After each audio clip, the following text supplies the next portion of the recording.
राधे राधे, जय श्री कृष्णा। आज मैं आपको धर्मराज जी की एक पौराणिक कहानी सुनाने जा रही हूँ।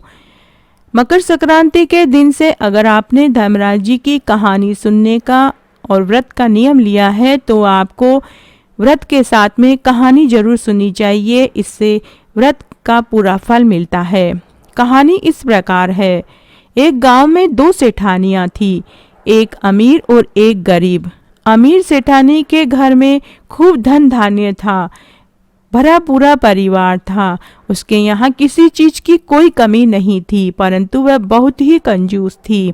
दूसरी तरफ दूसरी सेठानी बहुत गरीब थी, लेकिन उसका मन बहुत बड़ा था। वह रोज सुबह ब्रह्म मुहूर्त में उठती, गंगा स्नान करती, तुलसी जी को सींचती, बड़ पीपल सींचती, पथवारी माता को सींचती, भगवान के मंदिर में जाकर पूजा करती, धर्मराज जी की कहानी सुनती, सूरज भगवान की कहानी सुनती और भगवान को भोग लगाकर अतिथि को जिमाती थी।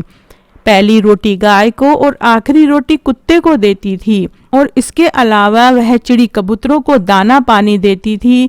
उसने अपने जीवन काल में खूब दान पुण्य करे। उसने गौ दान करी, धर्मराज जी की कहानी सुनी, व्रत किया, नियम लिया और धर्मराज जी की कहानी का उद्यापन भी किया। इसके अलावा उसने ब्राह्मण की बेटी का कन्यादान किया। ब्राह्मण की बेटी को चोटी बना करके तेल, कंगा और दर्पण दान में दिया। छाता, जूता, छतरी सभी दान में दिए। उसने प्याऊ भी खुलवाई और वह श्राद्धों में कौवों को खीर और पुए खिलाती और श्राद्धों में पितरों के नाम से तर्पण भी करती थी।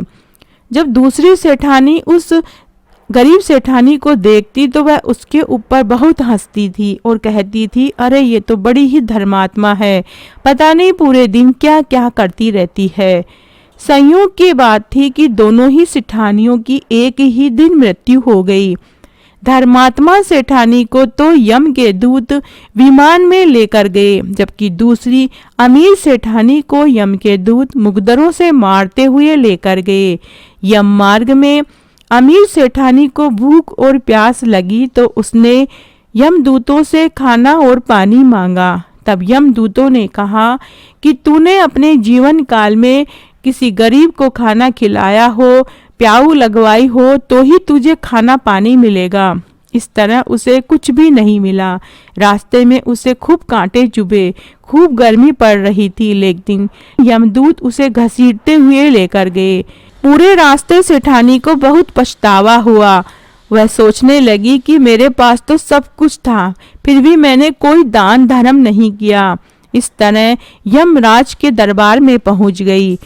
अमीर सेठानी ने देखा कि धर्मात्मा बुढ़िया को भगवान के पास सिंहासन पर बैठाया है और उसकी सेवा में बहुत से लोग भी लग गए।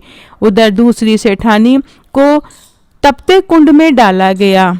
तब सेठानी ने यमराज से कहा कि मुझे इतना दंड क्यों भोगना पड़ रहा है। तब यमराज ने कहा कि तुमने अपने जीवन काल में खूब झूठ बोले हैं, निंदा की, चुगली की, तुमने कोई दान पुण्य नहीं किया, न गौ दान किया, न किसी ब्राह्मण की बेटी का कन्यादान किया, न प्याऊ लगवाई, न ही तुमने धर्मराज जी की कहानी सुनी, व्रत किया, न उद्यापन किया।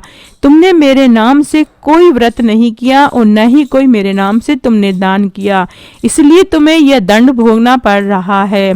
तब सेठानी ने सवा पहर का जीवन दान धर्मराज जी से मांगा और कहा कि मैं वापस आकर सभी दंड भोग लूंगी, लेकिन आप एक बार मुझे सवा पहर का जीवन दान दे दीजिए। तब यमराज ने सेठानी के आत्मा को वापस उसके शरीर में छोड़ दिया। संसार में आते ही सेठानी ने पंडितों को बुलाकर धर्मराज की कथा सुनी और सब तरह के दान धर्म किए।